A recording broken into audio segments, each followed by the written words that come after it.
Kepala Bidang Pengkajian dan Pengembangan Dinas Kesehatan Provinsi Bali, Made Switra mengungkapkan, tenaga kebidanan tetap terserap di dunia kerja, di samping praktek secara mandiri. Namun kendala saat ini, penyebaran tenaga kebidanan belum merata di kabupaten kota di Bali. Diharapkan ke depan, tenaga kesehatan siap ditempatkan dimanapun.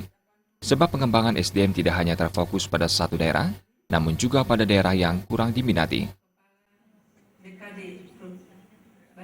Ambil contoh misalnya tidak di Bali saja, seperti misalnya di Kepulauan Nusa Penida kita masih kita butuhkan sebenarnya.